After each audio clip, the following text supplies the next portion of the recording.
สบายดีเนาะมื้อนี้ข้าพเจ้าจะมาสอนเกี่ยวกับการโอนเงินหลักเก่าเนาะให้เราไปที่เบอร์โทรนั่นเนาะ ก่อนอื่นให้เราไปสมัครรหัสส่วนตัวของเราเนาะเพื่อไปลงทะเบียนรหัสส่วนตัวให้เราไปกดดาว901ดาว21ดาวตามด้วยรหัส4ตัวเนาะบ่ให้ซ้ำกัน2915ดาวบ่แม่นเนาะใส่สี่เหลี่ยมแล้วก็โทรออกเลย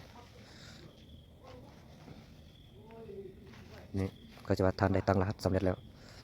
ขั้นตอนการโอนเงินเนาะดาว905ดาว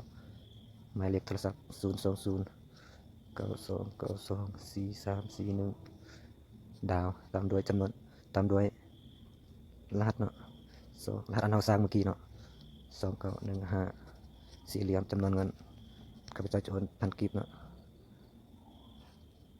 สี่เหลี่ยมโทรส่งไปเลยโทรออกเลย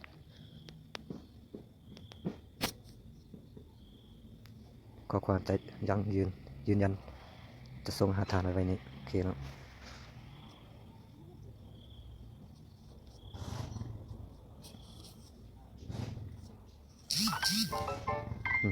ได้แล้วเนาะท่านได้รับเงินจากหมายเลขโทรศัพท์การโอนถือว่าสำเร็จไปแล้วเนาะ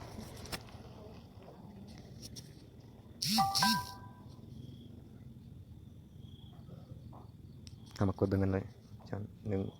2 2ดาว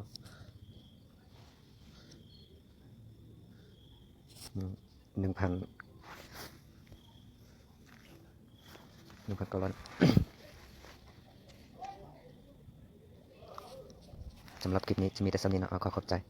อย่าลืมกดติดตามเฮาได้เด้อเพื่อเบิ่งวิดีโอต่อไปเนาะ